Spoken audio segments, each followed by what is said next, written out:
Assalamu alaikum wa rahmatullahi wa barakatuh. Guess who is speaking to you? It can be no one but me. I'm the only one who's teaching you this year is Mr. Mahmoud Makram, and today we're talking about Unit 7 again and again. We are completing what we have started, and today it's Lesson 3, the words of Lesson 3. As usual, we started the lesson. Today we're talking, as I've just said, we're doing the second lesson. We're doing the second lesson of the unit, which is, sorry, the third lesson of the unit, which is let's get together. We start with the list of words that might be new to some of you. Okay, you know this place. It's a wooden room, a room which is made of wood, that is heated at a high temperature. Usually it has steam. So what do you call it? Actually, it's one of the shocking words because there is a big difference in its pronunciation from British English to American English. It's Sona, Sona in British English. The British say Sona and the Americans say sauna, and the Americans say sauna. Okay, let's go to the next slide. Here, in the next part of the video, you always see these words when we talk about dates. When we talk about dating system and saying the date, we always see these words. What's BC? What is it short for? What is BCE?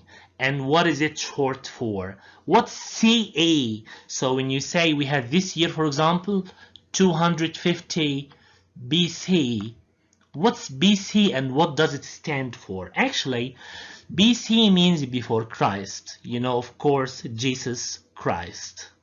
So BC means before the time of the Christ. Then you have BCE, it's similar to BC, the same, but just we add the word era. So BCE means before the Common Era or before the Christ era. Then on the right here we have AD. AD is a Latin word and it's a Christian term which means Anno Domini. Anno Domini.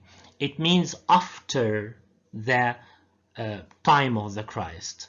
Then we have the CE, which means the Common Era. It's after the time of the Christ. So as you can see here, you can understand it from this part, birth of Jesus Christ. Before he was born, we call it BC. After he was born, we say AD or CE. To the next slide. Here, if you're not allowed to do a thing, there are different words that you can use. 3 words that are synonyms, and you can use them to say that this thing is not allowed. You say it's forbidden, banned, or prohibited. The verb from forbidden is forbid.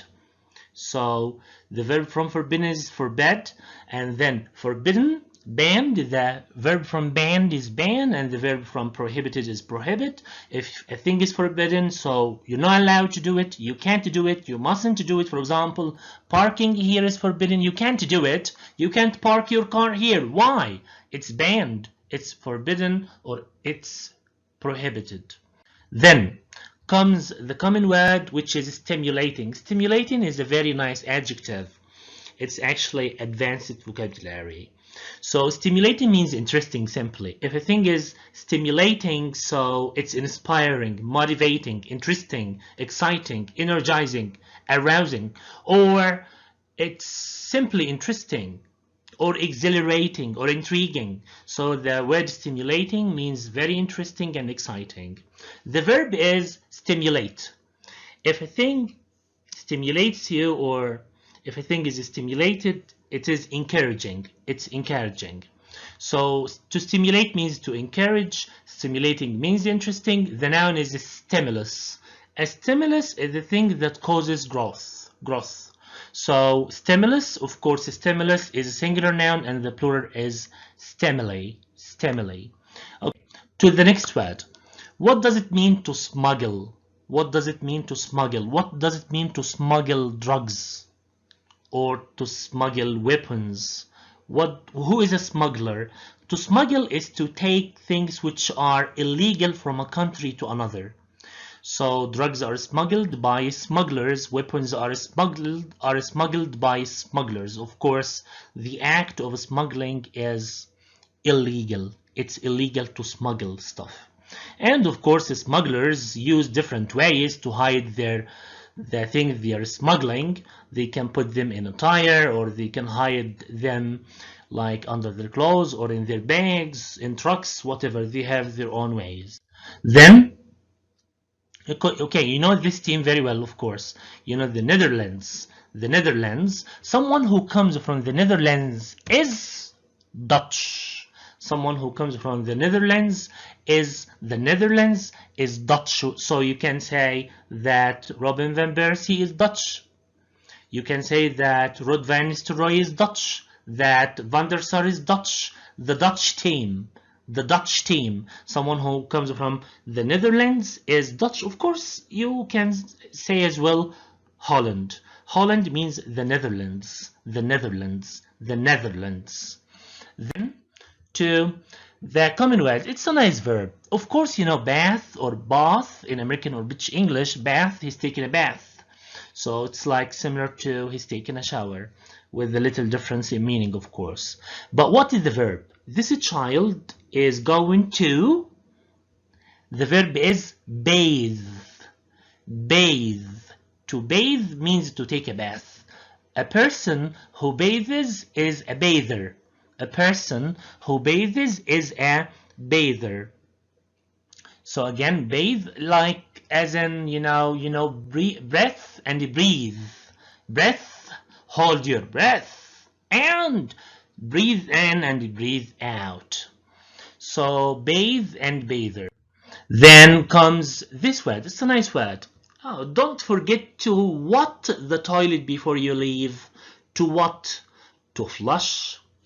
Don't forget to flush the toilet before you leave. So to flush means when you flush a toilet, you make it empty, and so then you make it full with water. So to flush, don't forget to flush the toilet. Then comes another very strange meaning of flush, which is commonly used as well. You know, English is a language of irregularities. One word can have very different meaning. What do I mean when I say that a woman flushed? So her face became red. She became red. Her face became red. Because of what? Because of strong emotion? Because of hate? So look at her. She flushed. She flushed. She flushed.